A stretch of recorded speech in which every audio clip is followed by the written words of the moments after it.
Canada's most wanted cocaine kingpin arrested in Qatar. Failed assassination plot by the Turkish Mafia in Italy. All of that and much more in this week's edition of Organized Crime News Weekly.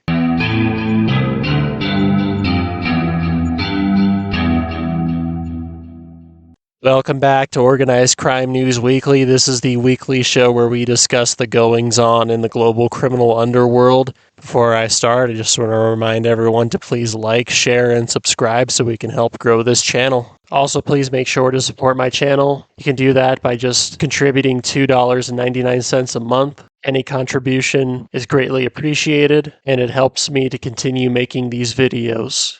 At the end of each video, I will give a shout out to each individual who contributes. Just hours before the Mafia di Santa Rosa festival in Viterbo, Italy, on September 2nd, landlord Sergio Albertelli rented a room in his house to two Turkish men wearing nothing but shorts and flip-flops and carrying no luggage. Later that day, he noticed the two men returning to the house carrying bags filled with pasta to their room, despite there being no kitchen. Then, as the festival occurred that day, Albertelli noticed that the two men hadn't left their room or even opened their windows to watch the festival. Suspicious of these men, he texted his partner expressing his concern. Knowing that the men were Turkish, his partner sent him an email concerning the recent arrest of Ismail Atiz, the leader of the Turkish Casper gang, who had been arrested in Viterbo just days prior on charges of drug trafficking, murder, robbery, and prostitution. Albertelli was alarmed by this news and contacted the police, who promptly showed up and raided the room occupied by the two Turkish men, where they found fake IDs, two pistols, numerous magazines, and a machine gun hidden behind a couch. The two men were soon identified as Abdullah Atik and Barish Kaya, members of the Dalton gang, the arch-rivals of the Casper gang. It is believed that Atik and Kaya were in Viterbo to assassinate Ismail Atiz on the day he was to appear in court that coming week. Atiz's arrest in Viterbo came just days after he was released from custody in Germany, where he had only been held for 4 days.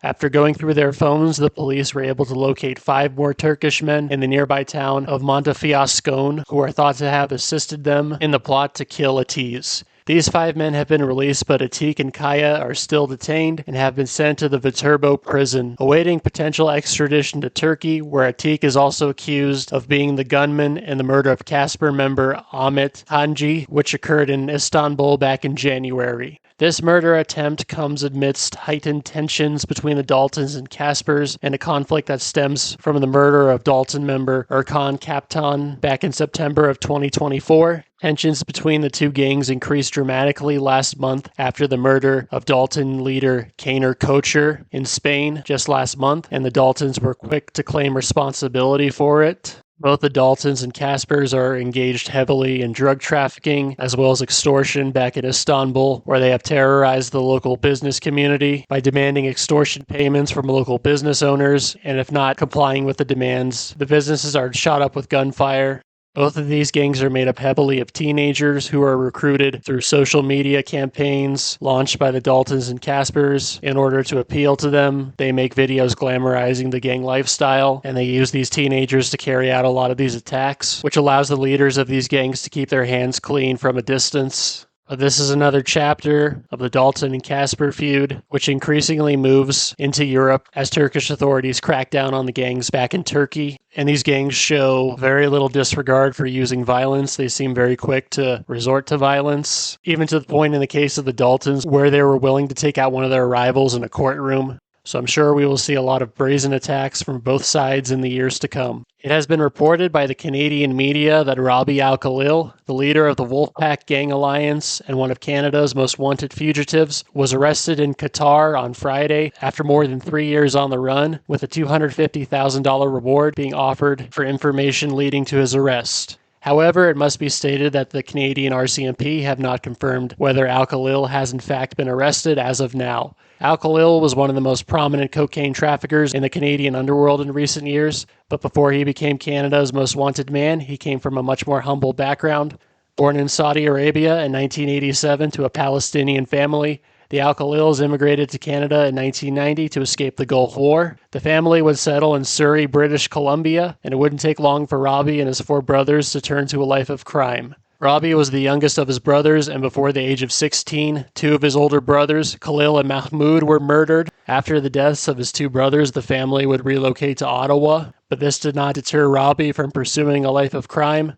Rabih would later relocate to Montreal and eventually formed a friendship with Larry Amaro, a Hells Angel member from British Columbia. Amaro had a grand ambition to form a coalition of Canadian gangs, and Rabih would team up with him to form what would become the Wolfpack Alliance, made up of criminal factions such as the Hells Angels, Independent Soldiers, the Red Scorpions, and Montreal's Irish West End Gang. Eventually, the Wolfpack would make strong contacts with the Sinaloa cartel and become their primary conduits for smuggling cocaine into Canada. The Wolfpack Alliance immediately came into conflict with other gangs, most notably the Doc Dury Gang and the United Nations Gang, leading to many high-profile assassinations throughout the 2010s, such as the assassination of Sandip Dury in a Vancouver hotel in January 2012. As the group became more powerful, though, infighting occurred amongst its leaders as well. In May of 2012, Johnny Raposo, one of the other leaders of the Wolfpack, was gunned down outside of a Toronto cafe by a hitman disguised as a construction worker. Raposo was blamed for a botched shipment of cocaine coming from the Sinaloa cartel in Mexico, and his death was ordered by Alkhalil, leaders of the Wolfpack Alliance, along with the Sinaloa cartel. The Wolfpack was soon linked to the hit on Raposo due to the hacking of encrypted messages, and in August of 2012, Canadian authorities raided Alkhalil's penthouse in Montreal to arrest him. However, Alkhalil had fled before he could be arrested, and it wasn't until the following year that he was tracked down and arrested in Greece. In June of 2017, Alkhalil and other Wolfpack members were convicted for their role in Raposo's murder and sentenced to life imprisonment. In August of 2020, he was convicted on cocaine trafficking charges and sentenced to an additional 8 years imprisonment. In July of 2022, Alkhalil was set to face trial for the murder of rival Sandip Dury when he orchestrated his escape from the North Fraser pre-trial jail in Port Coquitlam, British Columbia. CCTV cameras captured two men disguised as construction workers entering the jail and freeing him before they all escaped in a van. Just a month later, Alkhalil was convicted of Dury's murder in absentia and received an additional life sentence. Coincidentally, perhaps, as of recording this past week, just as Alkhalil was supposedly arrested in Qatar, 3 men were charged for aiding in his escape back in 2022 and have been identified as Edward Ayoub, Ryan Van Gool, and John Potvin. Ayoub and Van Gool are currently in custody, while Potvin remains a fugitive. It has not been revealed by Canadian authorities what roles exactly these men played in Alkhalil's escape, and whether or not any of them were the fake construction workers caught on camera helping in the escape. But as I mentioned earlier, it's unknown if Alkhalil was even arrested in Qatar. It's impossible to say at this moment if it's true or not, but so far I haven't seen anything to contradict that he was arrested, even though the Canadian authorities won't confirm it. I wouldn't have picked Qatar for him to hide out in. Before his arrest, I suspected he was probably in somewhere like Mexico, but it does make sense that he would go to the Middle East, considering his background.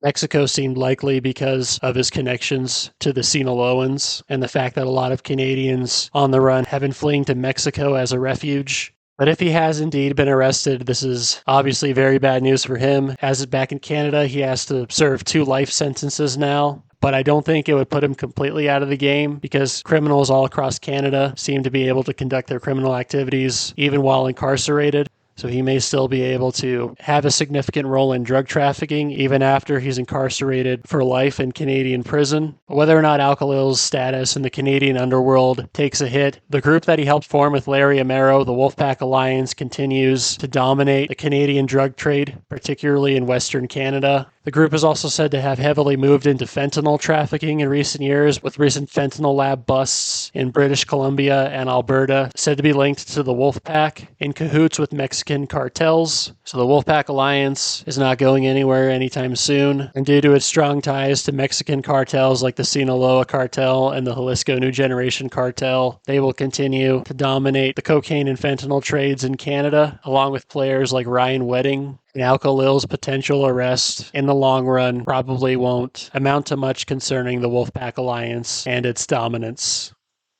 All right, that's going to do it for this week's edition of Organized Crime News Weekly. Thank you so much for tuning in. Special thanks to Julia Gates 4573 and the Green Beret Boxer 34 for contributing to this channel. I'll be back next week to report on more stories concerning the global criminal underworld. Thank you so much for tuning in.